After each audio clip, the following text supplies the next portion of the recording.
Whew. Hi, everyone, and welcome to 2016. There's a lot that we want to cover today, and for those of you that are new to these streams, we do these every Wednesday at 2 p.m. Central Time, and it's -5 GMT if you're outside of the States. And I'm really excited because 2016 is a year, hopefully, that we're going to bring back some fun into the tutorials and the exercises and contests, and we really want to bring back a lot of the things that kind of were more on the fun side for the community. So as we always start these streams, Joe will, or if you put where you're watching from, Joe will do shout outs and I will finish the marketing before we get started. We have a fireplace? We do. Yeah, we kind of went all out for this stream. We had 2 weeks to prep for this stream. That's all we've been doing. We've been just set. I moved the table slightly. I moved it like 30 degrees on an angle. Yeah. It looks nice. Looks very, very homely. Okay, I'll do the shout outs now. Actually, no, the house is on fire. I think, stream takes priority. Oh, okay. Let's go to the bottom of the list. Valerie says, hello from Switzerland. It's snowing here. We didn't get much snow here. I wish we would have streamed. I think it was on Monday. The snow was really, really light and there was no wind. So it was like the movie snow that you always see. It's like completely unrealistic because it happens maybe once a year. Yeah, and all of our snow is like melting right now. Yeah, it's like wet, thick snow. Mm-hmm. Constantine says, hello from Russia. Welcome back to the new year.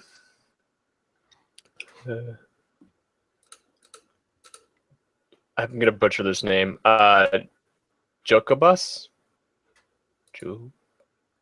Says, hello from Lithuania. I want to thank you both for doing these live streams because they're so inspiring and helps a lot. Well, thank you for joining us. Yeah. Samantha says, hello from the Netherlands. Can't wait for it to start. Thank you. Say says, hi, Tim and Joe from Florida. I made it back to the streams finally. Welcome back. Toby Fox says, welcome back and Happy New Year from the UK. Happy New Year to you too, Toby Fox. J Mill says, hi from, I think it's Michigan. I'm pretty sure it's Michigan. And it says, how was your vacation? Did Santa give you what you wanted?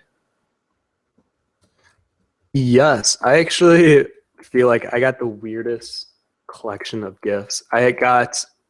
Well, maybe I'll show it. Well, no, I'll do it quick. I got let me find it. I'll show what I got. I think it's right here. I got the Mega Man 25-year anniversary book. It's very awesome. I love it. I highly recommend it if you love robot concepts. And I also got the Star Wars concept book. There you go. Right there. Boom. Star Wars concept. Because I love Star Wars. If you couldn't tell from all of the Star Wars paraphernalia I have. I think I'll share the art books that I got next week because there's a lot of them. But the one thing that I thought was kind of cool, or at least I think it's cool, I got a solar charger, and you pretty much can plug in any USB device. So pretty much I use it to charge my phone, but it's been working, and it's been surprising. So that was what I really wanted for Christmas. Can't tell I'm a bit strange. Oh man, we got a bunch of hellos again. Caroline says, yes, I made it. Hello from Portugal. Andrea says, hi from Denmark. Can't wait to get started for the weekly live streams again. I know, I'm so excited too. I am just like, let's do this. Live streams.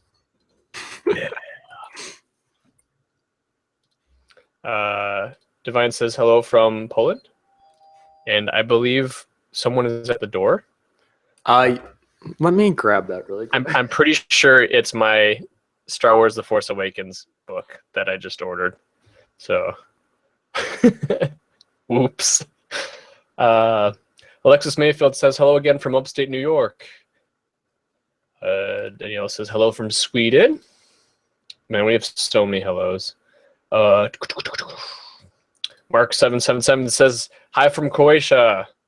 And Fabian says, hello from the Netherlands. Chris Wong says, hello from Ohio. Charles M says, hello from Kentucky. Very excited to see the live streams. Thanks. Will have the snow be more 2D or should it be different for 3D environments? Ooh, that's a good question. Sorry, I just got back. What was it? Will the snow be more for 2D or should it be different for 3D environments? I'm guessing this is just You mean like how I'm painting it? Yeah. Honestly, I don't know. I usually don't do environments, and this will be kind of a experiment. I'm thinking more of like a animation movie type. So it's like it falls in between realism and fantastical. We'll see. I guess we'll kind of play it by ear as we go. EV says, good evening from Germany. Glad to see the stream, and you guys are back. We are back. I wanted to open up the stream with the boys are back in town, but it was that'd been pretty funny. You know, copyright infringement or get flagged. We could just record our own interpretation and karaoke. Ooh, that's probably it won't sound anything like the original, but hey, it'll be us, I guess.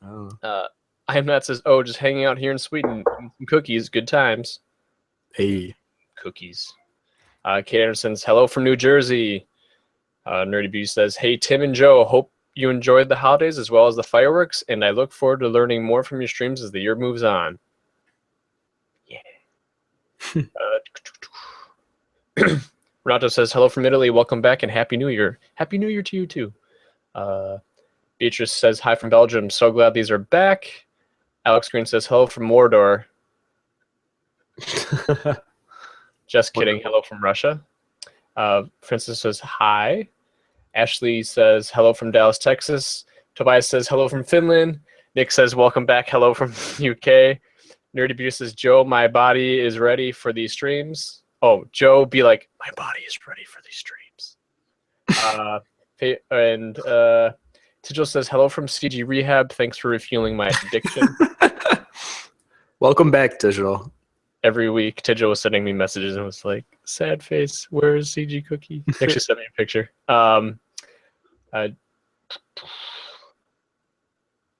Tijel says, almost forgot what Tim looked like with hair. And it's got like +4 votes. I like that this is me with hair. Right. Actually, you guys, Joe edited together a video, which we'll talk about in a second, but I got to see a recap of what my hair looked like last year. It looked like a living animal that was like in the phase of dying, and it would like constantly roll over and like stick its appendages up. So if this is me with hair, I guess I'm okay with that, but I'm hoping to grow it out, so we'll see how it goes throughout the year. Okay, I think I hit all of them. All right, I'm done. Questions that I'm just going to keep up for later. All right, so let's officially start it. Hello, everyone. Welcome to the CG Cookie live stream. We do these every Wednesday at 2 p.m. Central Time, and that's -5 GMT if you're outside of the States. And usually the topic is posted about an hour or two beforehand on the marketing side, but if you're curious, Joe usually puts out a community post on our community site on Tuesday, sometimes Monday, if we're really, really feeling it that week. And there's a lot that is going on right now for CG Cookie. So I'm going to do a quick run through of what to expect and what you can look forward to. All right, so it's 2016. And if you haven't seen the site or checked out any of like our DeviantArt or whatever, we are bringing back the exercises. It started on Monday. We have a color one that you can do and challenge yourself. And this is something that has been on kind of a hiatus since last June. And it's something that I've been wanting to bring back, and they're back. So, and they're here to stay. They will be, and if you don't know what an exercise is on CG Cookie, I would recommend checking them out. We have 41 of them as of right now. We're on 41, so we've had 40 previous. And they deal with all random types of subject matters from like form and lighting, some color ones, some fun ones, and they're really great to challenge your knowledge on certain specific subject matter and skill sets. So check that out and just know that we're going to keep them going. I know that at least most of the community has told me that you wanted to bring them back, and that's something that I really wanted to bring back as well. So we're making time for that. We have a contest going out tomorrow, and we do a contest every season. So every winter, spring, summer, and fall, there's a new contest. We ended the last one. I think it was the werewolf best friend. It was, and we had a lot of entries. And this new one is going kind of from slightly more scary realm into a very fantastical realm. And I'm going to tell you right now, it has to do with candy. And if you made the stream on the very last stream of last year, it will deal with a peppermint night. So if that's something that interests you, you can win some pretty good money. And that would be awesome to see your guys' entries. All right. I feel like there's so much I could talk about, but I want to do the stream as well. So maybe I'll carry some of it over to next week, like all the books that I got. But the one thing I will share is my friend got me this, and if this is something that interests you, I think you should check this out for yourself. It's a little moleskin. It almost is like a journal for artists, but every day you just draw something new in it, and it has like the dates in the corner. And the idea is that it gets you to draw every day. It doesn't have to be something highly detailed or something that is like a showcase piece, but it gets you into the habit of drawing every day. And this is something I've never done before, and my friend always tells me that I only work on like detailed finished pieces, and I really should be exercising my quick, loose skills. So I agree. So that's why I have this. And the last thing before we start the stream is there is a new course coming out later this month. At least it's scheduled for later this month, and it has nothing to do with digital. And it's something that I'm really excited to get started on next week.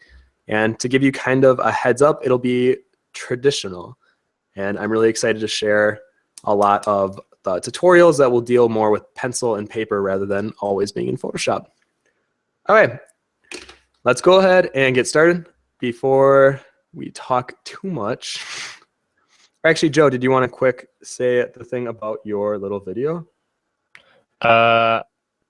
It's going to be out at, okay, so right after the stream is over, go to our YouTube page, and it's going to be at 3:30. It's actually made for you guys. So go watch it at 3:30 after the stream is done, because it's awesome. The other thing was the question of today, the live stream, is what is your New Year's resolution? Yes. I guess we should answer that. Well, let me switch over and then we'll give our own. All right. So today is on doing a snowy environment. I wanted to do something that I've never really done before on a stream to kind of show you guys how you have to just tackle your fears head on. This is a comfort zone that is, or it's the opposite of a comfort zone for me. So it's going to be a lot of experimenting, but I'm going to share my process with you and how I'm going to take my knowledge of how I would treat a character or even like a creature and then apply it to doing in an environment. But then also from the tutorials I've watched about doing environments, I'm going to kind of try to mesh the two together into this little snowy environment piece. Okay. And if you guys have any questions, it doesn't have to pertain to what I am working on specifically. If you want to know things about if art school is worth it, how do you get a job as a freelancer, any question, we are more than open to answer. Okay, let's switch over. I'm going to share my Photoshop screen here. Then Joe, actually, before we say what our New Year's resolutions are, just know that this is a single sketch. It's on its own way. I'm going to first create a foundation under it, and then we're going to work on top of the liner once I feel like we're at a place where the values are set. All right, so Joe, what is your New Year's resolution? My New Year's resolution is to render out pieces to my ability, as well as not do, I'm probably going to try to limit myself to doing a study every 2 weeks, if not a month. I think that's my New Year's resolution. And to get enough stuff compilated to do a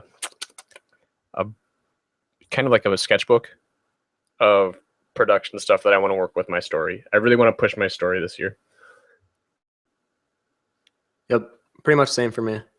I've told myself I have to work on swordplay at least an hour a day, and it's been interesting. I've been able to do it so far. A lot of like writing has been done, which I didn't think would happen this early, but yeah, I think the other thing in terms of art, I'm going to try to do things that I normally wouldn't. So that's why I think starting off a stream with an environment piece is a good way to show you guys that even though I'm really comfortable doing characters and I feel like I have that comfort zone, I need to get out of that comfort zone every now and then and break away from the monotony of always drawing the same thing and break up just my autopilot that I always seem to go on when I'm doing pieces.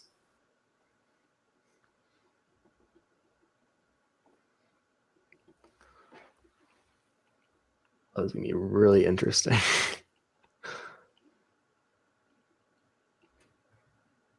Let me know when you want me to start reading comments. Oh, you can go now. Yeah, I'm just going to keep laying out the base. Okay. Nerd Beauty says, speaking of CG cookie exercises, I don't know if you covered this already, but what exactly is color bending / shifting? Does it have something to do with mixing colors? Yes. If you look at the exercise, there is a downloadable worksheet that you can download, and it's free for everyone. So if you're curious if it's only for citizen members, it's not. It's for everyone. The idea of color shifting, and I think I call it hue shifting in the video because that's when it specifically deals with the hue. But I guess I can go give a quick synopsis. All right, the idea is if we have our color here, rather than using black and white as your light and shadow color to mix between, let me go ahead and give a quick palette range right here. Because, and this is something that I feel most of the digital artists that I went to school with did as well. Like I did it, my friends did it, just because we were inexperienced. We didn't know how to work in a traditional or a digital medium, even though this applies to traditional mediums as well. But the idea was that as the color gets closer to the light source, you just add white. And as it gets closer to the shadow, you add black. And this is completely wrong. Like I don't want you guys thinking that this is the way you should be doing it. It's the opposite of what I want you to be doing. Rather than using black and white as your shadow and light color, instead, I want you to choose your base color and you bend or shift your hue slightly more yellow as it becomes lighter in value. So it'd be like here. And then you do it again. You can still get pretty close to white, but I would avoid using a pure white. And then I would even bend. I know you guys can't see my screen, but I'm using the color picker and I'm choosing colors based on that shift. So I'm going to do the same thing with the shadow color.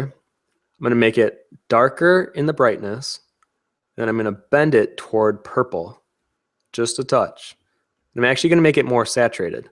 This is something that I learned when I was doing the color course, is typically your light sources are more washed out just because of the way it interacts with the light. So they tend to be a little less saturated, and your shadows actually tend to be more saturated. And I'm going to push one more. We'll say right there. And you can already kind of see the difference between the first and the second values, or the what do I want to call this? It's like the small little palette, I guess, that we created. The first one is more dull. It's boring because we're only working with one hue. Yeah, we have varying brightness and barely varying saturations. The only thing that's really happening is both of them are becoming desaturated. Whereas in the second one, we have hue, brightness, and saturation shifting. But not only that, we have the contrast between the lighter areas being less saturated and the darker areas being more saturated. So the idea behind the exercise is starting to choose your colors based on this idea of hue or color shifting. And something that really helped me out when I started experimenting with color is, I think, just the idea that you should bend your lights towards yellows and then bend your shadows toward blues or purples, cool colors in general. So yeah, that's kind of what the exercise is about.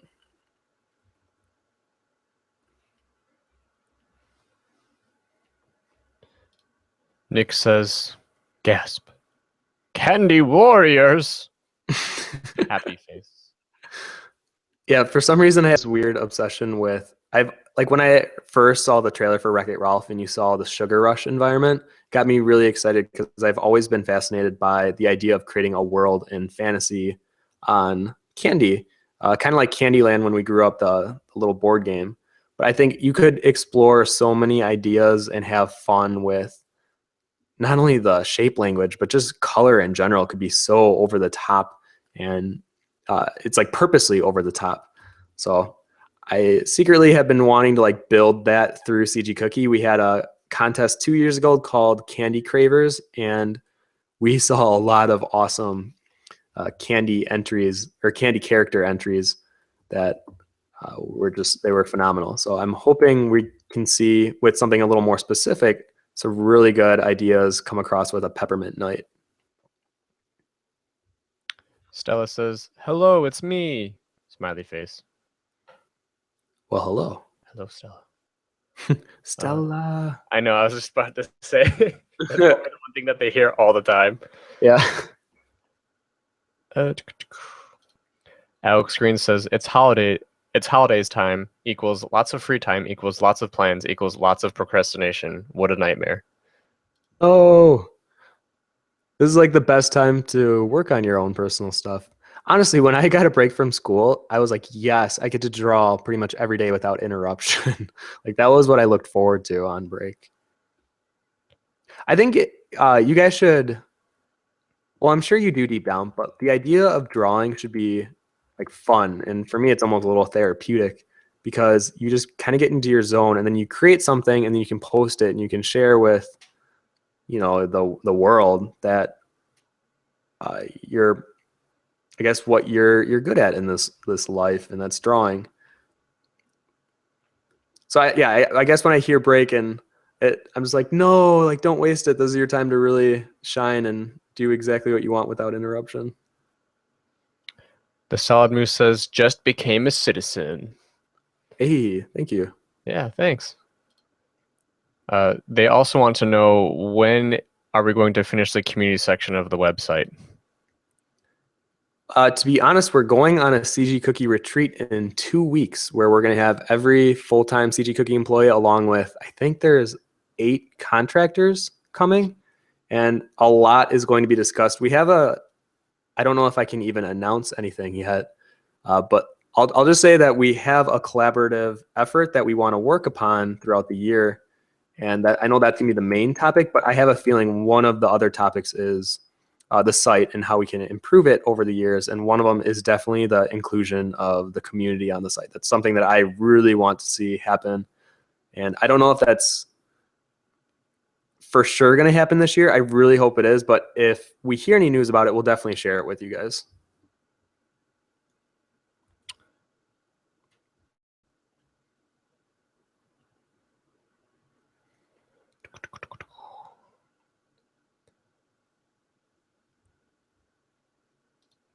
Jasmine asks, "Hi, I'll ask this now while I remember it. When doing concept art, how is the best way to keep any of the line art as outlines for your finished piece? I'm curious because I see some really good outlines, wild yet clear, and some works. I can't seem to do that."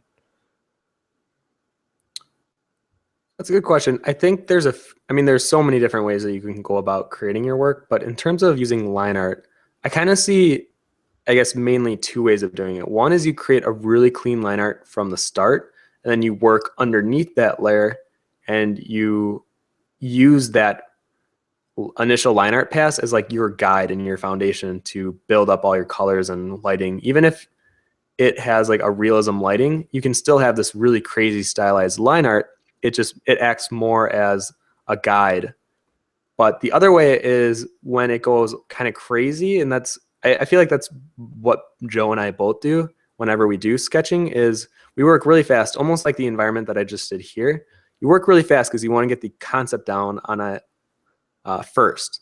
And then you build up all your values, and the line art, I feel like, becomes one of the stages into completing your piece. It might not be near the first half, but at some point then you go in and you refine your edges and you really clean up the line art.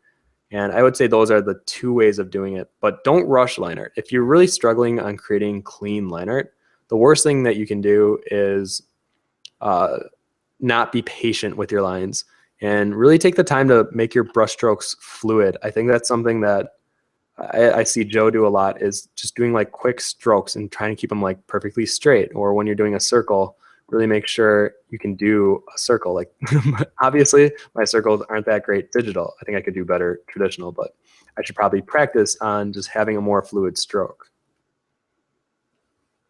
Yeah, drawing circles is a nightmare, especially in digital, because the cursor that's on like on the Cintiq just like moves it slightly, so it's just like, oh, never looks right. Roy asks or says, I hope we see today a lot of environment drawings instead of characters. I want to know how to start backgrounds and landscapes. Well, I'm trying. Honestly, this is the first environment I've drawn in a really, really long time. Nerdy Beauty says, how do you identify the base color of an object before choosing the right light or shadow colors? Perfect question. Okay, so I was trying to figure out what that is called. For the longest time, I've been calling it hue identity, but then I talked to Kent, and one of the things that the 3D modelers call it, and I actually really like this term, is, oh crap, no, I just forgot what it was. Oh my gosh, hold on. I'm trying to think of words that you've used in the past couple of weeks. It's like diffuse color. Diffuse color, that's it, thank you. All right. It's the diffuse color of an object. So how do you find that? So like in this sense, in the picture that I'm working on as our example, the diffuse color of this house is probably not blue, but the way that it's being lit in the environment that it's in, it gives the impression of it being blue. And oh man, I feel like I could go in a whole tutorial just on how do you figure out that this is going to be blue. Like let's say that, actually I could do a quick tutorial on this. Let's say that this house is originally brown. It has like a wood log cabin feel to it. The environment, the overpowering like dominant color is this bluish color. I guess the quick tutorial I saw that I really liked online was then you take both colors and you mix them together. And then this color is the resulting pass that you should be using on your subject matter. And then from there, then you take in the lighting into consideration. So in this case, it's this yellow. So we'll put the yellow here. And then you mix those two together. But the lighting is more dominant. Something like this.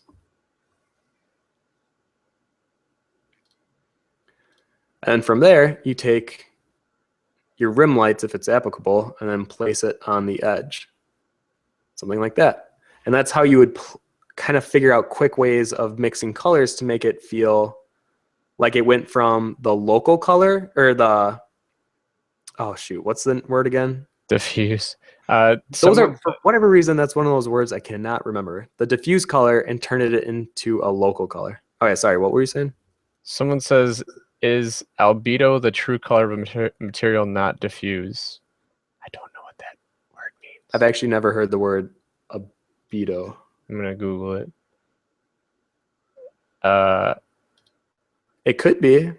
Well, because like I said, there's a lot of different words for the same word. This is the reflection coefficient derived from the word, it's Latin, so the Latin word of whiteness. So I'm guessing that albedo is the reflection light. Oh, like bounce lighting?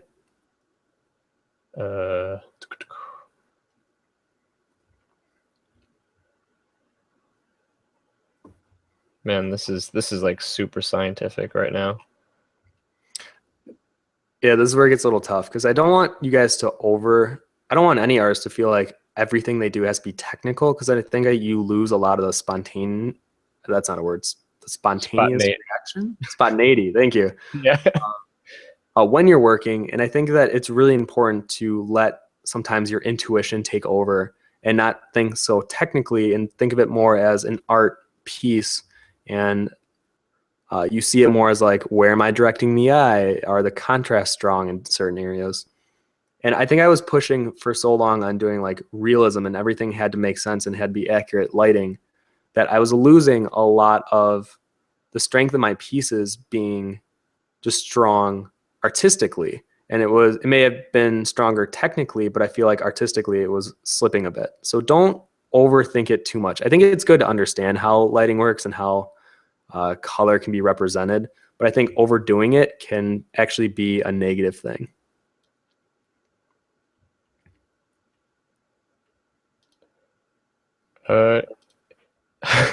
Hey, Kim asks, is it important to have a set palette of colors for environmental design? Like, for example, earthly tones throughout the overall piece, or would it be all right to just add in colors what you think fits for each object? From what I always learned about environments, it's always, or at least it's usually best to start with kind of a limited palette and work the entire piece with that palette. It just creates more of a cohesion. But then near the end, as you're doing your detailing passes, if you want to add colors, or if there's like an overlay pass where you want to push up some of those lighter and darker values with color, I think that's awesome. But I think it can get really messy really fast with environments. And I think that's why I sometimes avoid doing them, just because you do have to take it into consideration how much there is to work with. Where I feel like with a character, it's so limited and confined, but with an environment there, it's like, it's open. It's something that you really have to pay attention to, of like foliage and mountain and texture and the buildings themselves. Is it in perspective? There's just so much that you have to consider when working with environment. So the more that you can, I guess, keep it simple and clean near the beginning, I would say then it becomes easier to branch off as you go off or as you continue working on it. But to start off with a lot, I think can be a bit much. Oh, someone just wrote a really good thing on what we were just talking about before. I need to find it. Nick says, albedo used in 3D texturing, it's the color without any lighting information used in PBR. Diffuse textures have lighting information on it. Think hand-painted textures. It is using 3D texturing. It's the color without any lighting information.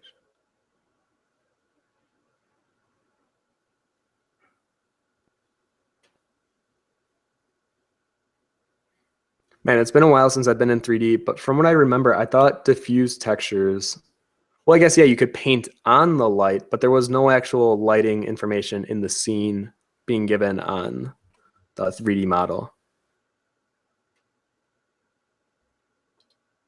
I guess that's tough because I've been so far removed from the 3D world. And right.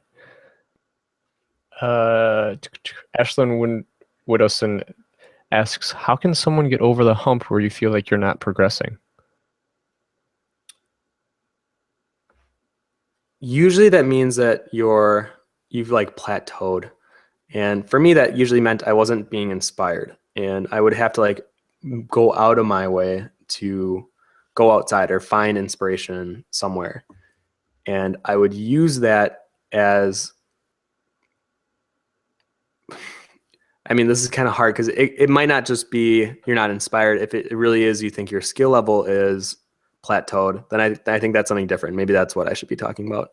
I think that's, if you can notice that you're kind of recycling the same thing over and over again, then do something completely new. Do something out of your comfort zone, something out of your subject matter range, and really push yourself to create the best version of whatever that is that you can. So as an example, if you are really good at doing characters, maybe do a creature and really go push yourself to create the best creature that you can. Like, find studies of animals, really understand how their leg and anatomy structures work. Or if you're doing like an insect, understand. I love this talk from Feng Zhu about ants and how most people assume that the legs come out of each section of the body, but they all come out of the middle section of the thorax maybe. And just those little observational skills are so crucial as an artist, because then let's say you really progress with this creature, then when you go back to your characters or even environment, you can carry over those observational skills into doing your environments, and then you maybe will notice things that you weren't able to see before. And I think that's where you'll progress as an artist. Otherwise, you'll stay at that plateau. You have to be like actively working towards upgrading or leveling up your current skill level. You can't just expect it to happen without actively pursuing it. The other thing is the art. Well, what's it called? When like your eye sees it, like when your eye sees that you're not progressing, that's a good thing. Yeah. That means that your perception of what is artistic, I guess, to the individual is growing. And it's like it's frustrating because you're like your hand doesn't keep up, but then you have to train more so that way you try to get up higher. And then like it's there's a graph online that's like that I found and you should, I guess, it explains just the idea of, you know, your eye level goes up and then your skill level goes up. It follows, and it keeps doing that, and it's just like a roller coaster. Mm-hmm.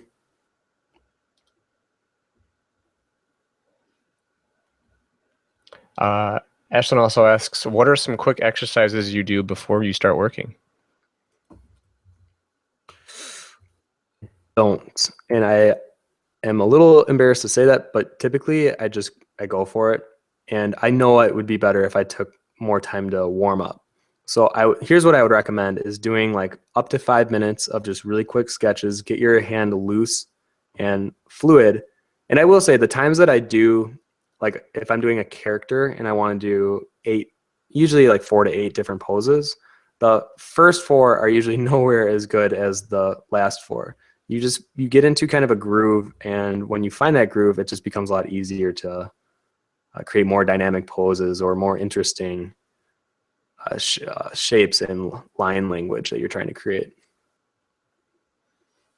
I was gonna say sometimes you, especially for these live stream ones, you tend to do warm ups, you know. Yeah.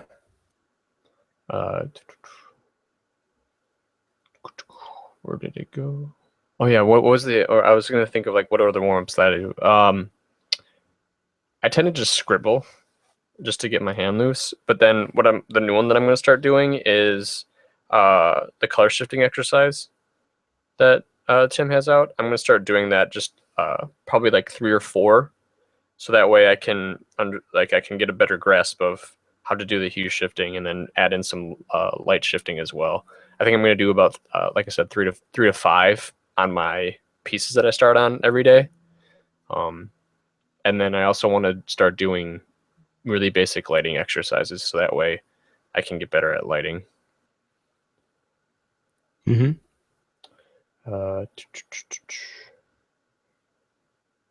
Tijel asks, snow can be very sparkly when it's freezing a lot. How can you accurately portray this? Usually when I've done little things like snow before, and I think it was on a snowman specifically. I just used what do I call it? I think it's a speckle brush. Maybe it's even the skin brush. I could show you an example really quick. Let me zoom in. All right, so whenever I get to a point that I'm feeling like I can start adding more of the finishing touches, and in this case, I think this would definitely be more of a finishing touch. I would first probably create an overlay layer. I could even do it on the foreground here.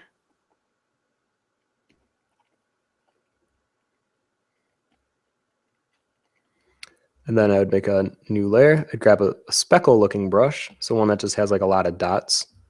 I would grab something with a much higher brightness.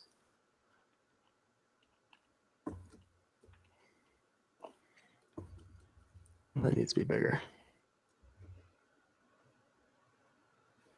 Now the thing with using a speckle brush though is I feel like it really is an eyesore if you don't blend it in right, because one of my biggest gripes is when you can very much tell that a brush was used and it looks like the artist just kind of laid it over on top of their work. So be very careful about using a brush like this, and I would make sure you try to incorporate it as much as possible. So I'd lay it down first. Probably grab an overlay layer.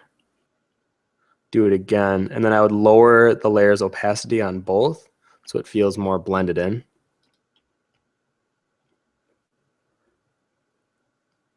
Something around there.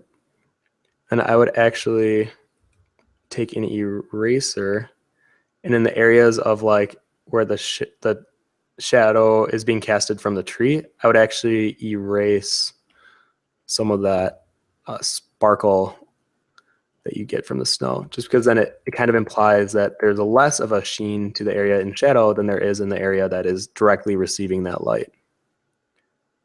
And when I zoom out, you can kind of see the effect here. But like I said, I like to keep that more towards the end. I think doing it now would make it harder for me to work, because then I'd have to like avoid going over the detail. So for now, I'm going to actually turn those off. There we go. Oops.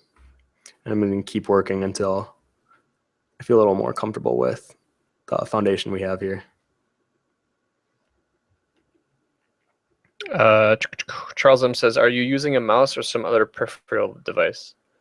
No, I'm using a tablet. I've actually never used a mouse.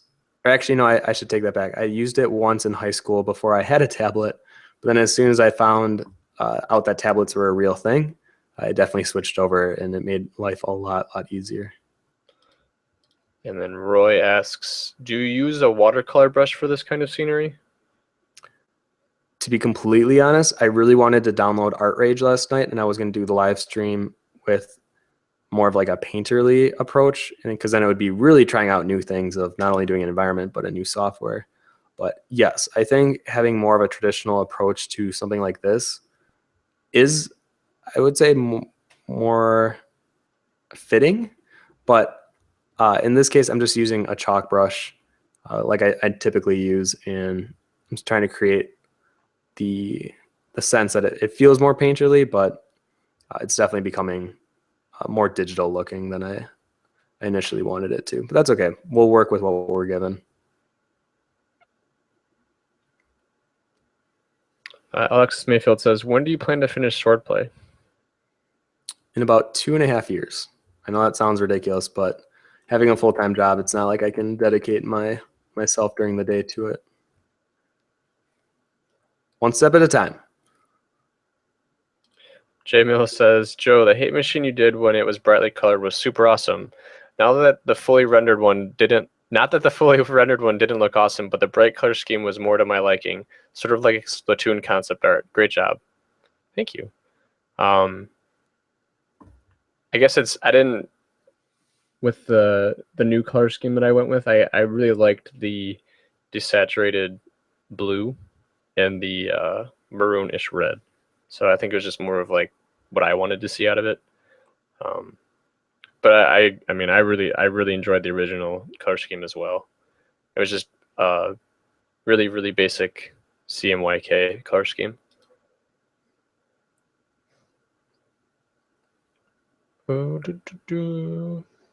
Alex Green says his resolution is 3000 by 2000. Says, oh wait, yeah, his actual resolution is to make a portfolio this year. You can do it. Yeah, you can. That's a good resolution. Lily says, I've been doing a lot of studies and I feel really confident with them now, but they have become sort of a comfort zone and I'm finding it really difficult to create original artwork.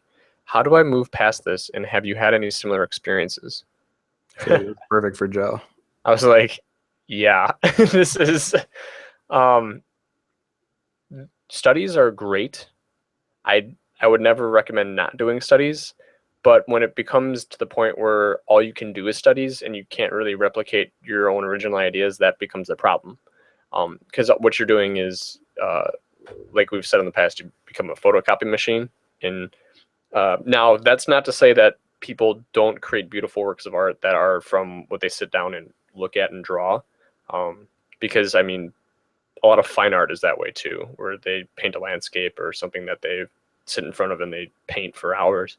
But if you want to do stuff that's kind of like out of your head, You just need to do that. You need to draw things from out of your head. It won't look amazing like your studies will unless you apply the knowledge from those studies to what you're actually wanting to work on. And for me, I'm struggling because there seems to be a disconnect where I don't know if my brain just is like, you don't really know what's going on, and it doubts itself, and then all of a sudden, like I just like lose it. But it's a struggle for me to do lighting, especially. And so what I have to do is I have to sit and take a break and then really just let go and just let my imagination take over. And I think that's what's really important, is trying to do that disconnect of being a photocopy machine.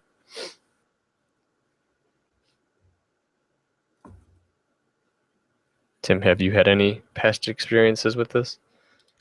I would say my problem was not doing any studies. I felt way too headstrong in college, and I was like, I'm just gonna apply what you're trying to teach me to my own stuff. For good and bad. I feel like maybe my perspective has never been that strong, but I do feel much stronger with kind of going into a piece and feeling really strong and confident about it. Did you feel like you did a lot of those studies though in high school No. for classes and stuff? Even like if you look at my high school portfolio, it's all things that I wanted to do. It'd be like splatter of paint on the canvas, and then I would draw a person's profile. I mean, yeah, my teacher gave me a lot of hell, and she was the best thing that's happened to me in my art career. But I do remember a lot of arguments where I'd be like, well, art should be what you want to draw. And it was bad. Now I feel like I've realized when to study and how to apply it in a piece, but I feel like I never did enough actual like studies. I don't think I've ever drawn shapes in like the forms until I started teaching with CG Cookie. Like I don't think I've ever drawn a box in perspective until CG Cookie. Oh wow. Toby Fox says, I'm thinking about becoming a citizen. Who is it aimed at, and what are the benefits of citizenship? So with citizenship, it kind of is like this bundle deal where not only do you get the 2D side, but you can do the 3D with Blender or take it further in Unity or even sculpting if that's something that interests you. But for the 2D aspect specifically, this is something that has been growing over the past 6 months, and we're continuing to grow it throughout 2016. And it's the idea that we're creating this learning path. So you can start with like the very fundamentals of art. So before we even get into how to draw characters or like how to render out leather, it's important to understand how to create shape language or understand creating form, lighting, color, materials and texture, perspective, all those things that really go into the foundations of what you're creating. And then from there, which should be around mid-year this year, we're going to go ahead and do more of the quote-unquote fun ones, and we'll do more like character ones and how to really focus on like a character's anatomy or how to render out a fantasy character versus a sci-fi character. Things are more fun, but I really do believe in learning the fundamentals first and then going out and doing the more fun ones.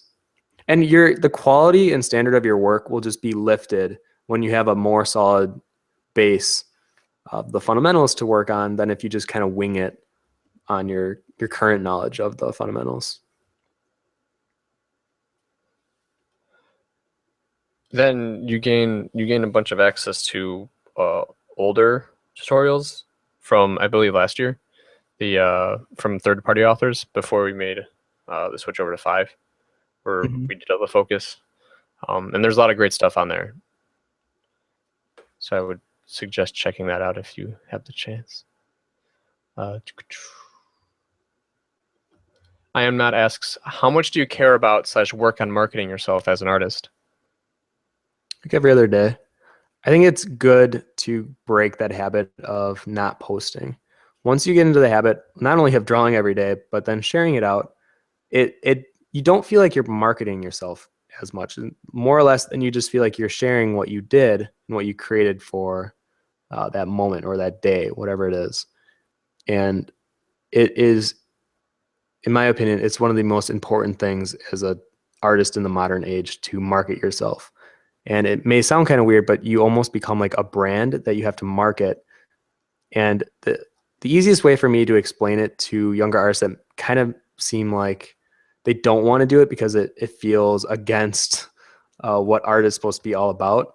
But it should be, you should think about it not so much as like garnering likes and comments, but just being viewed and just getting your art out there. Just because just having your art with just a quick swipe or a quick click, just to be even viewed. And then if someone is like, oh, I kind of like this style and the direction that this artist is going in, I want to follow them and see where they progress.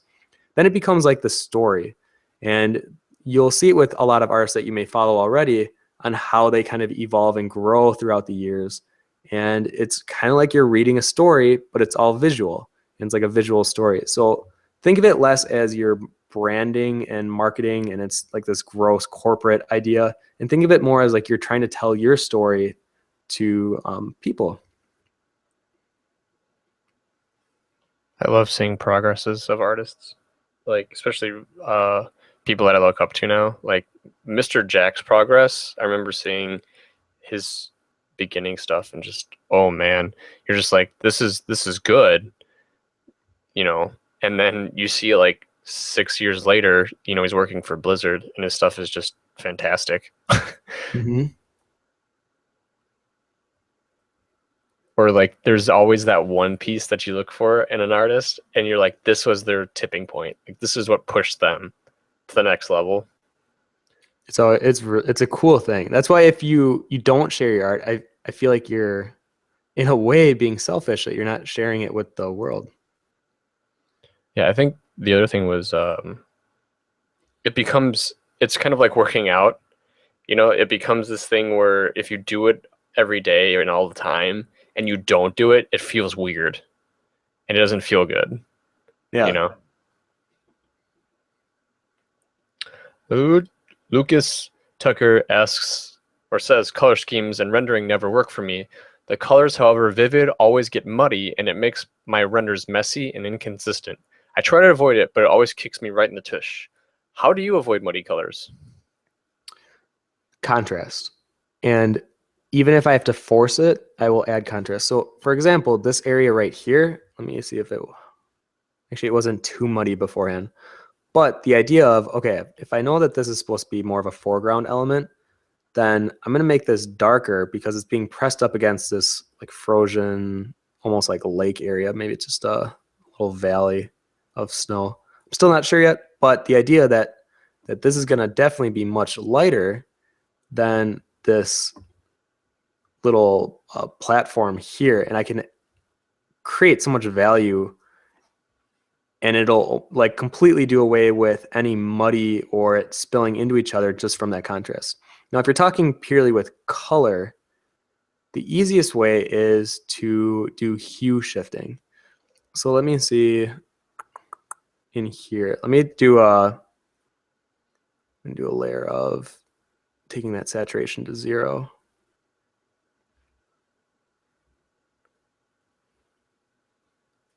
There we go. Okay. So with this layer, with the hue and saturation layer on, this section here kind of blends into each other. And you know what? I'm going to even make it more blended into each other.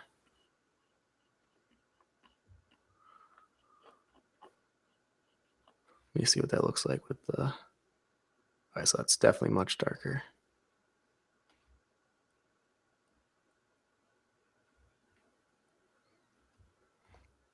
I'm going to grab this purple.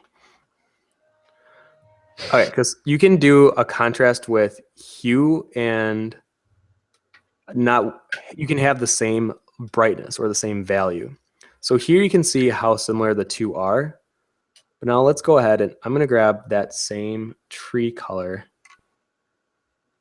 I'm going to make it even more purple. All right, you can see how much contrast there is now just from the hue alone. You know what? I could even make it brighter to match that orange so you can really see what I'm trying to say here. All right, there we go. So you can see in grayscale, it almost looks like it could be the same color. But then as you turn the hue and saturation back on, the contrast then becomes very much present. And it was not done with brightness, but purely with hue. So sometimes you can think in your contrast not only in like making things really dark and bright, but you can also think of using color. Now, obviously, I would have to blend this in and make it look a little more natural. And I would add some more of that brightness contrast to make it pop even more. The key is to use all three elements. So not just use one, but use value, hue, and saturation to create contrast within your piece.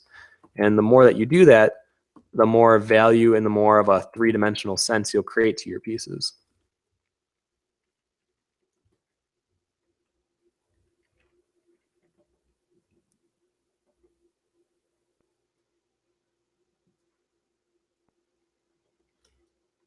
I think Joe went to the bathroom. No. I could like hear the bathroom upstairs. Shh. The Solid Moose asks, could you guys do more environment tutorials on the site? It's very character. Now who's here? Forget it. It's very character heavy, and it would be nice to have a mix since I'm an environment guy.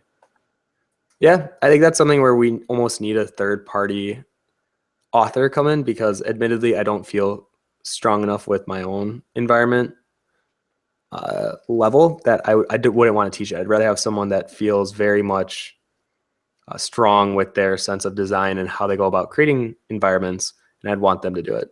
So I think after the fundamentals and after, because even right now, there's a lot of past character tutorials, but all of the new stuff that we've been doing could apply to anyone.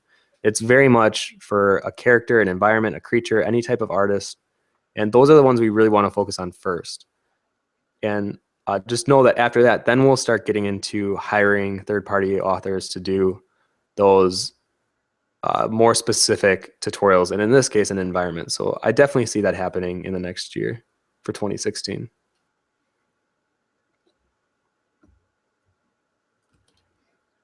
Digital wants to know, will you be adding some typical snow stuff like footsteps, a snowman, a snow angel, icicles, etc.?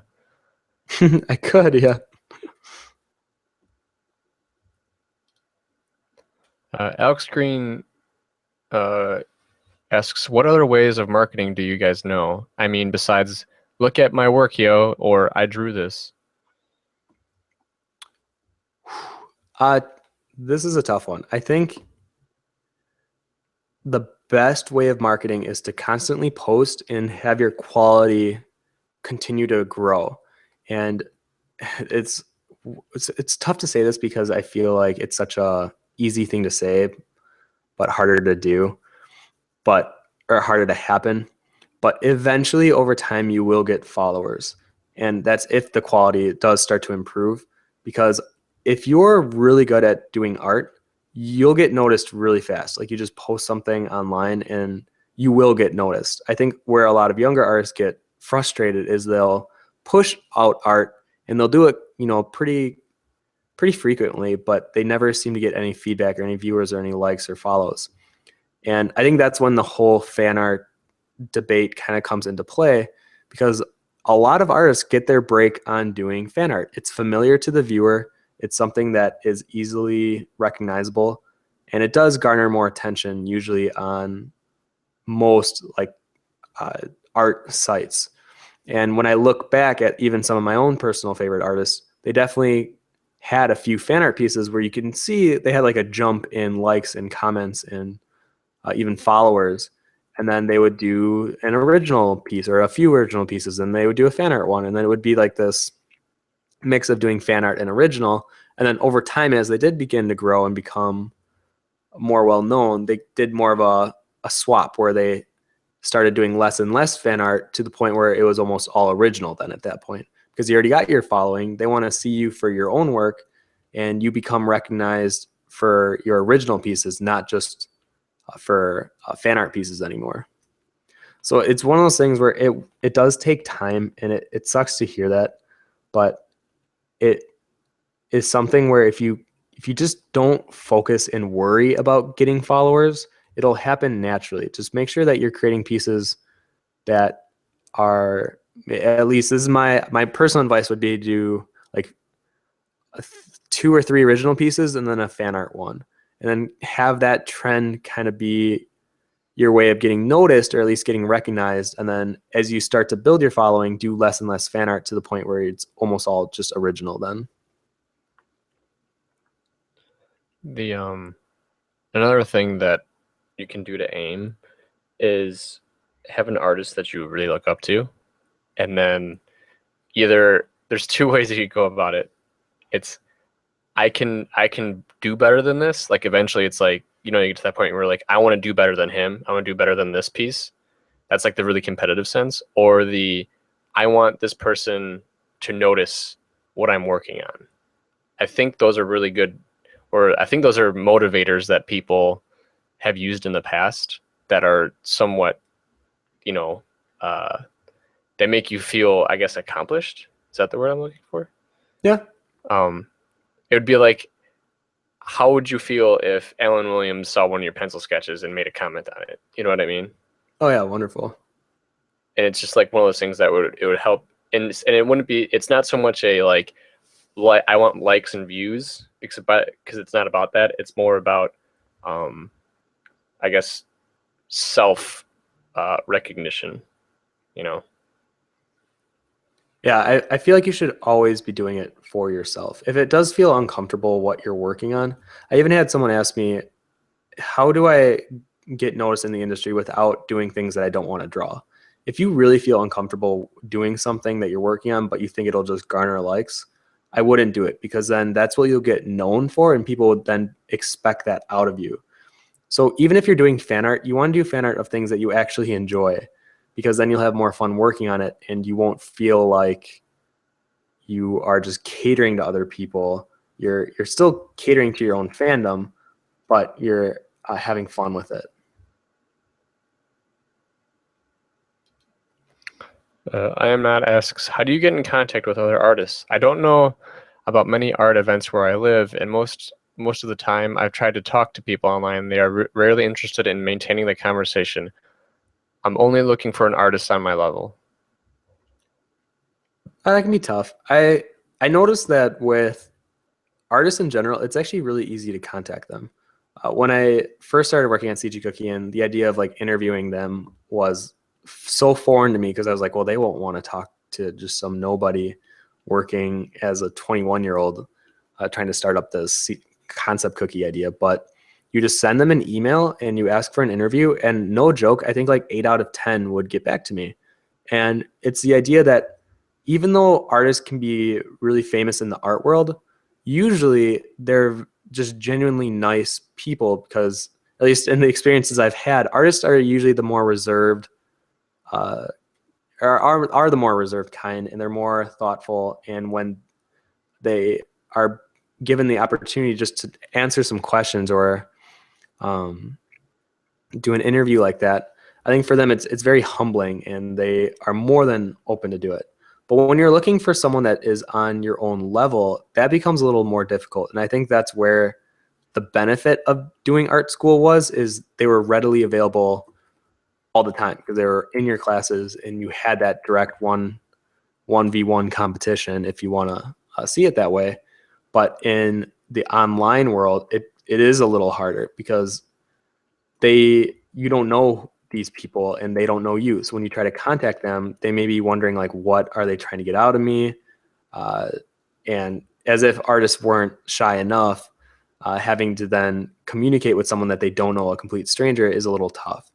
But I do see it happen all the time, where they just send a message out and they become part of their group, and they just, talk about their interests, things just start clicking, and friendships are formed. And art friendships are the best, in my opinion, because then when you hang out, everyone could just be at their computer, but then they just draw together and you have like a live stream together.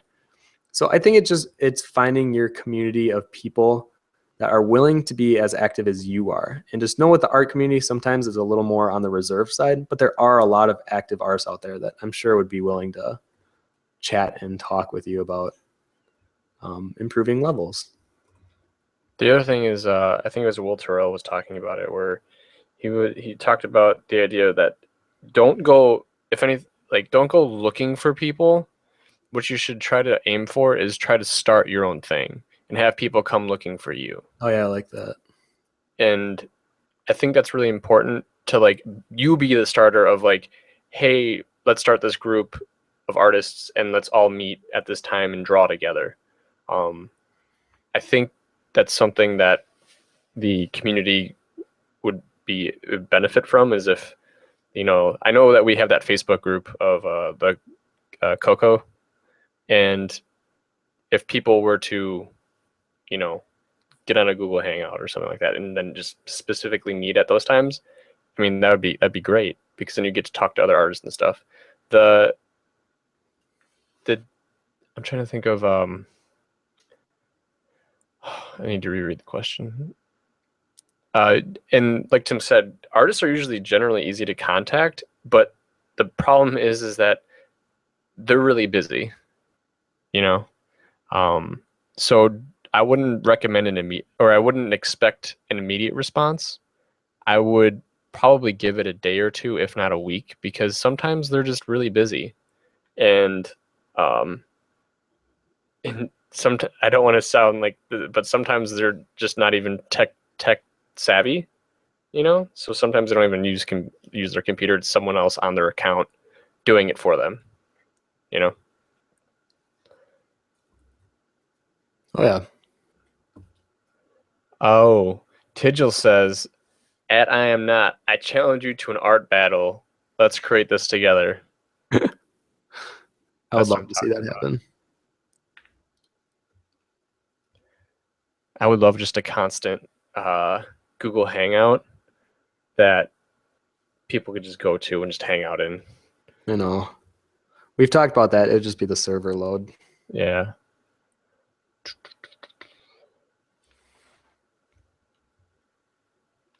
Helen asks, I was always wondering, how do you make those smooth diffuse bumps on snowed surfaces? Smooth diffuse bumps. Typically, at least from what I think you're asking, is the placement of a shadow. So like not having any highlight, but like let's say we wanted to create a little bump here. I just grab a subtle shadow color and I lay it on. Let's do another one on the side here. Because typically there won't be an added highlight. It's just an added shadow because everything's already in the light. It doesn't make sense to add a highlight where it's already being highlighted. Let's say we wanted to make like an actual sphere in the snow, like Tigil was saying, like a snowman. Like let's say this was the bottom portion of the snowman. I would almost let a lot of it bleed into a lost line here. And then maybe I would give it just a slight highlight on like the very, very edge. Just because if this cave was strong enough to hit a light source over here.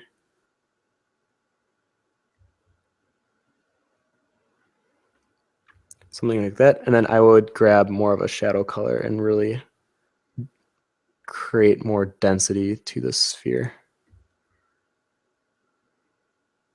And obviously if this sphere was created, there had to be someone creating it. So then I would make little footsteps all around it. Oops. But not only do they have to be like clean footprints, they'd have to be like all muddled together because you're constantly stepping in the same footprint.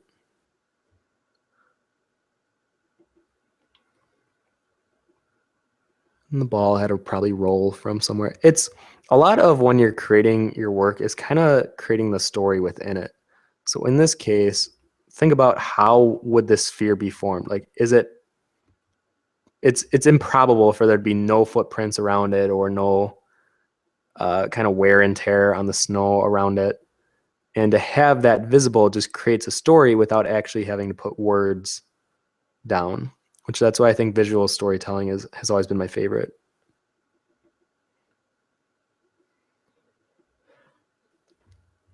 Really fast. Tigil says, where does all this wisdom come from? Are you guys secretly 80 years old? I'm 26, but ironically enough, if you guys know what 5-hour energy is, I got carded last week because the lady thought I was 17. So I feel like I'm aging in reverse, but I do feel more wise than I was when I was 17. I'm actually about 95 years old, but I just sound like a chipper young man.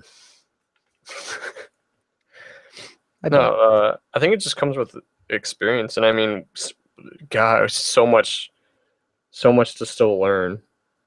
You know, it's like at that age where you feel like you know everything, and then you get hit with something else, and it's like very humbling. I love those experiences, and then it just continues to happen throughout your life.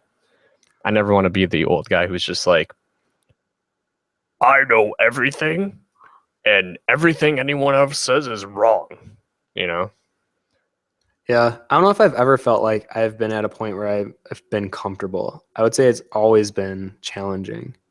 And I think as an artist, you can't get comfortable. That's when you really do slow down and you won't progress. There will become points where you do become comfortable in a sense of like you become more confident, and the piece that you create, you just see the confidence radiating off of it. But that doesn't mean that they're still not experimenting and struggling with their own art dilemmas, whatever they might be. So always try to push yourself and just always know that you won't know everything ever. It's constantly a growing experience. Just Hop asks, what do you think of mixing genres, like combining characteristics of both fantasy and sci-fi, for example? Do you think it is a good way to expand my visual library?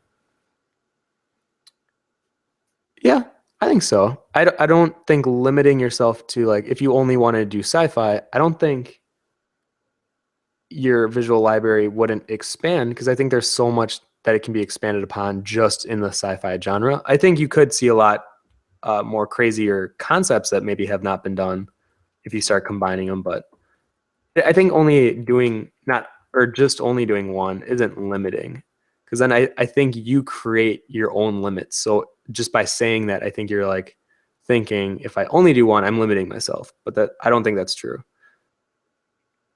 But I do really like when you see different elements combined.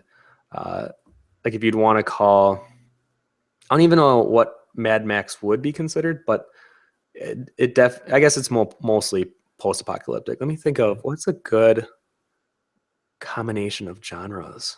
Star Wars. No, that's sci-fi.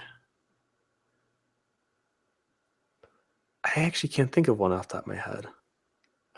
Overwatch. Oh, that's a good one. Yeah. And like you get to see all these like crazy concepts that some of them are so left field, but it fits in the world that they created because they knew going into it that they were going to have so many different elements to work upon.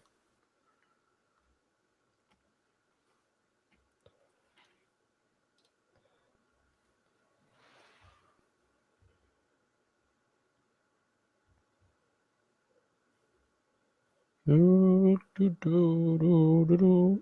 don't know why I just had the Lord of the Rings theme song stuck in my head.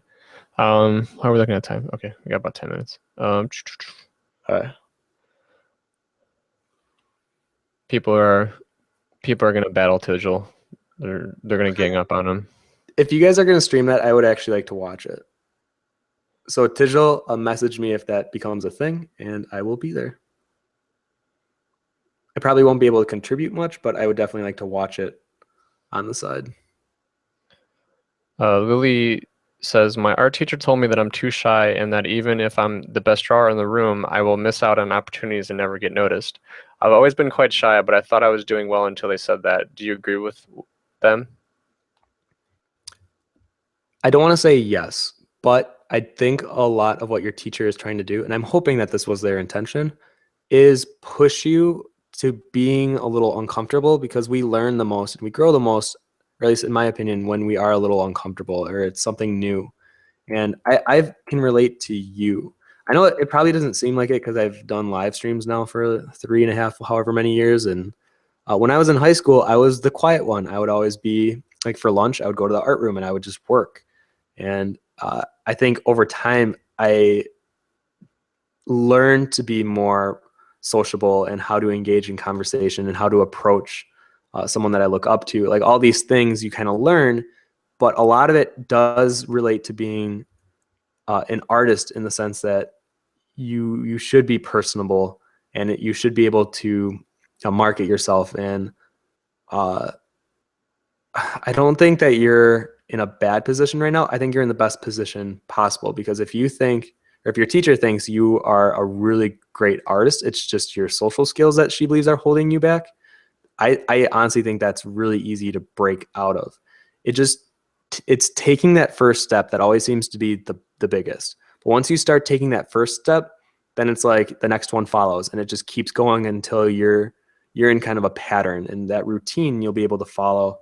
And I would just say really push yourself to maybe do something outside of your comfort zone, whether it's like try to start up a conversation with an artist that you look up to, or even just say, thank you to them.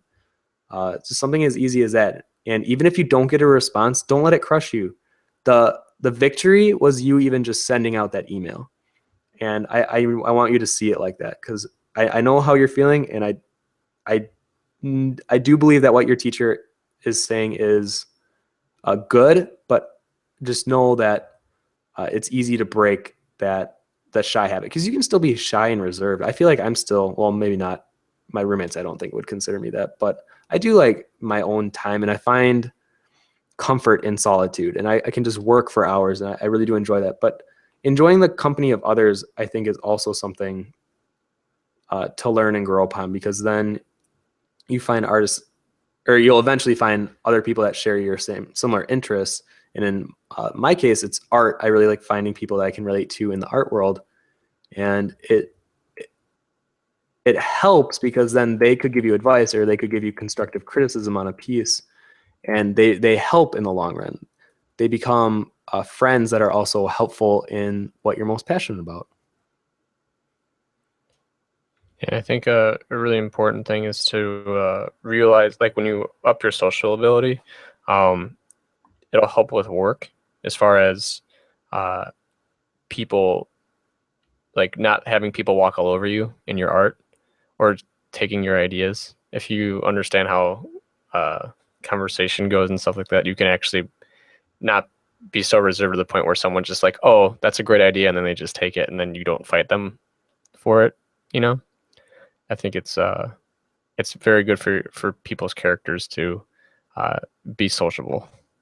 And I didn't even think about that. Yeah, in the workforce, it is super crucial to be personable in the workforce. I think a lot of the times when we interviewed people for CG Cookie, a lot of people wouldn't get the job, even though their skills may have qualified them, but they were very impersonal, and it was very hard to just contact them. Like, not responding to emails, huge no-no. If there's something that you guys can learn before you even like start applying to places, is be very responsive when it comes to emails. I'm talking like within 24 or 48 hours. The sooner the better. If you leave it for 3 to maybe even a week, it looks horrible. And I can tell you from firsthand experience, it could be the deal breaker on getting you the job or not. Communication is key in any relationship. Dude, now I'm like starting to feel comfortable with this environment. It's almost over. Got about 5 minutes if you want to do your Oh no, give me 3 more minutes of working on the trees. Okay. Then I'll be done, I promise. Okay. I'll just shoot. I'll continue shooting questions. All right. Toby Fox wants to know, will you guys do any more streams with guests again? Yes, actually, one of my new art friends that I've become close to over the past few months, Gawky, will be one of the first ones on the stream. She was actually going to be on the Peppermint stream at the very end of the year, but she had an appointment that she had to make. So unfortunately, she couldn't make that one, but I've already talked to her, and she is more than down on being on one of those, or one of the new ones. So if you don't know who she is, I would go check her out. She is a fantastic artist in my opinion, and I I am so glad that I got to meet her in person. And she's just an awesome person in life too. One of those people that I just want to keep around.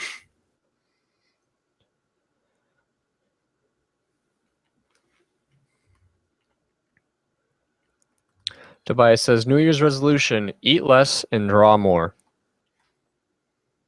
Yes. Just don't starve yourself. Or just eat more kale and spinach. Apparently, the I Am Not, EVE, JMill, Digital, they all started a concept forum post about the quote-unquote challenges / meetings. Yes. So go check that out, guys. I would love to watch that battle.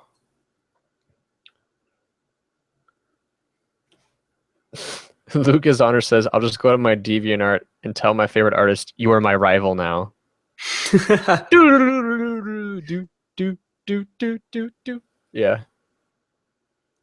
It'd be funny because that person would probably, if they're like a responsive person, they'll be like, okay, let's see it.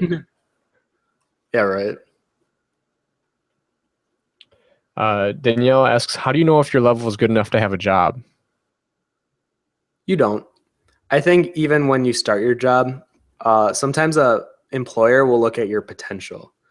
So that's why being personable is so important, because if they like who you are as a person, and I even remember talking to Paul Hoffner at Riot, they say that they bring in people that they can tell has potential and drive, even if their skill level isn't where it needs to be, to create full rendered pieces for, their new illustrations or whatever work. They can get them to that level. They kind of pride themselves on the idea that we can get anyone to our level, but it takes a specific type of person to want it. And if you want it enough, you can definitely achieve it. So I would apply often, and if you get turned down, don't let it destroy you. Just be like, okay, I'm going to wait another 6 months to apply, or maybe 6 months to a year before I apply to this company again. I would actually do a year. I think a year gives you enough time to really hone in on your skills and maybe work on the things that you see in your own work that you're not quite as proud of. And then by the time you sign your things off to them again, they could see a lot of progress in you, and that's where they might see that potential. I can't stress enough how important that is in a hiring situation. To complement what you said, when you apply and they turn you down, first of all, thank them for their time. That's very important. And ask them what you can improve on. Those two things are huge. That is huge. Because then if they see that improvement in the next time you apply, like, it shows that you take direction. It shows that you're able to, you're able to show that you can take a critique, which is very appealing in the art world, because a lot of artists don't know how to take critique. And it's very unattractive as an artist or someone that wants to employ you.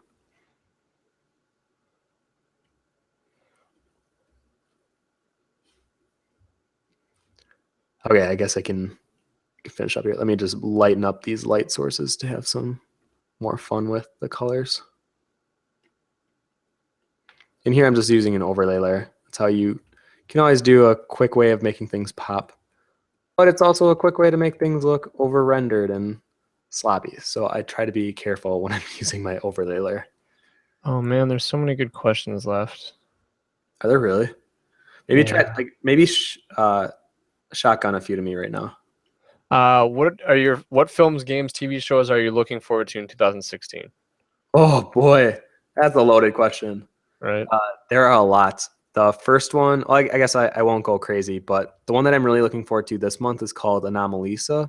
If you guys have ever seen Eternal Sunshine of the Spotless Mind or Synecdoche, New York, he is the writer of those movies, is directing a new stop motion picture called Anomalisa. And I have been looking forward to this for so long, and I can't wait. The Golden Globes are on Sunday, so I'm super stoked for that as well.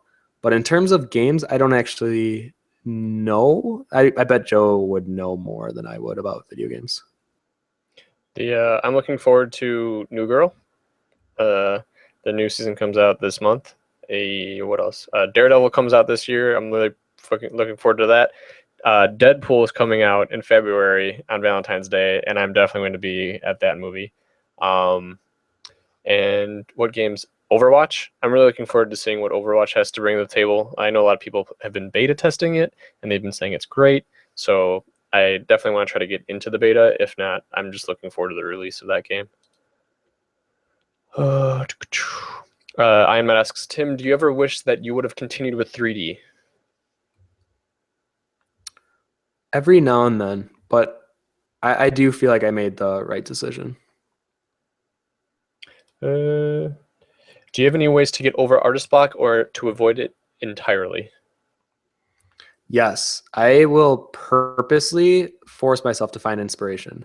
I don't have the photo on me right now, but this is going to sound really weird, but I poured a thing of soup into my bowl, and then under my kitchen light, it created this weird swirly film on the very top of the soup.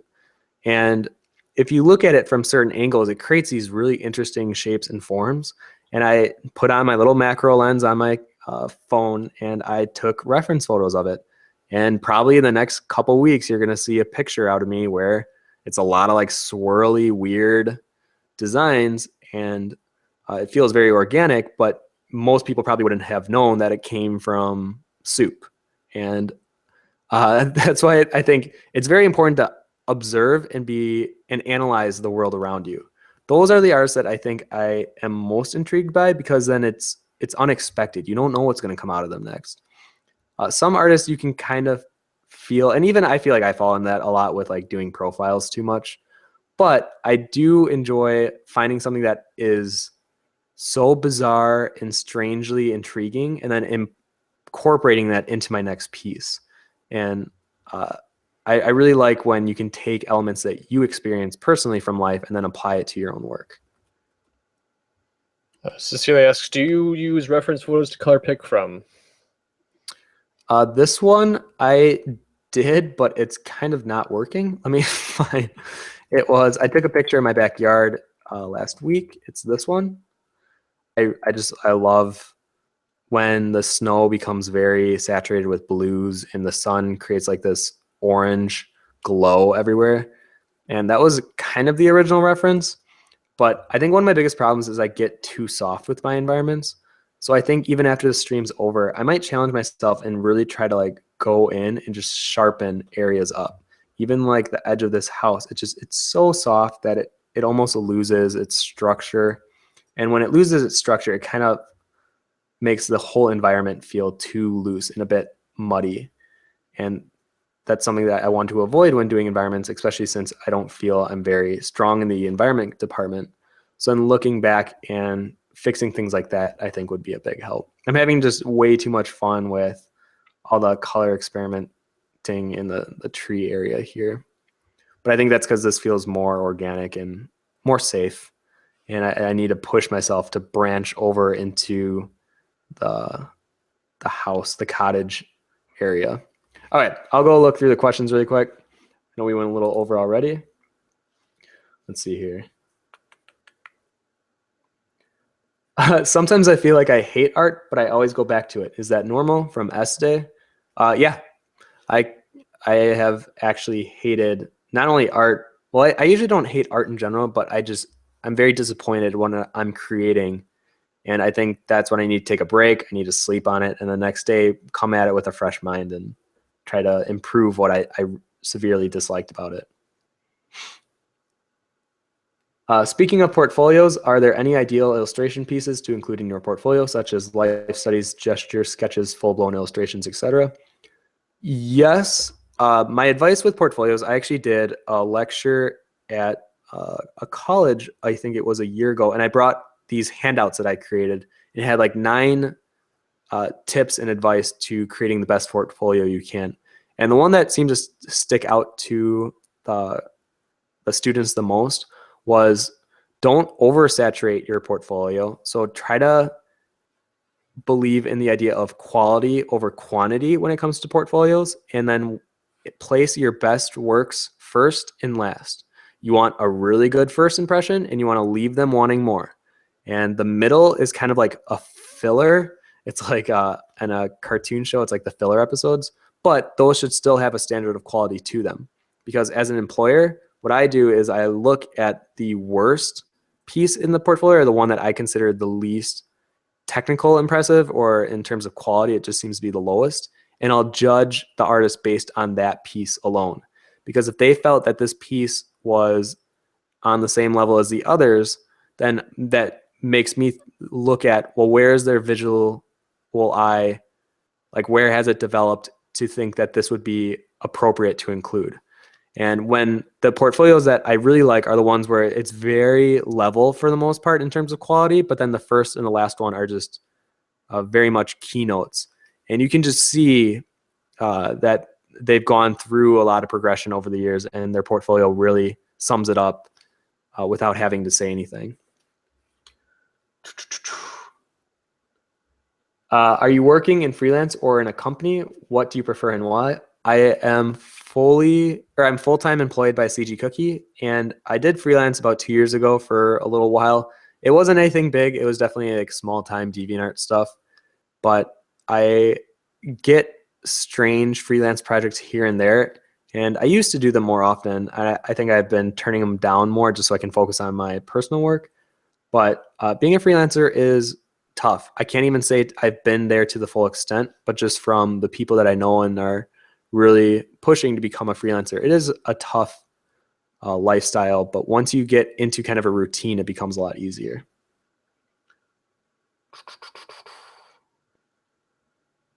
From Caroline, she's asking, will we be able to post our character story in our entries? You bet. Absolutely. I actually really like enjoying reading the little concept blurbs you put next to your contest entries. So yeah, absolutely.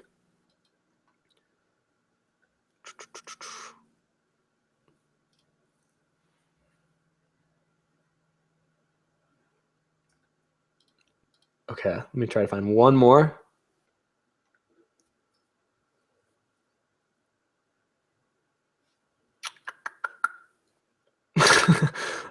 Not this one, but Digital asks, have you ever used your art abilities to wow someone or to impress someone you like? I would love to hear some stories. Actually, personally, no.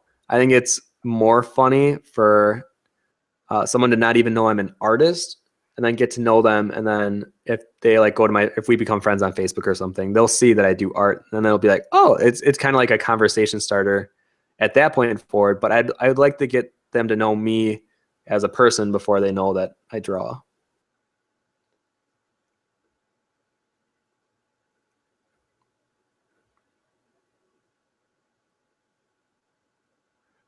Are you still there? Yeah, no, I'm reading some of these. There are a lot of questions. I know.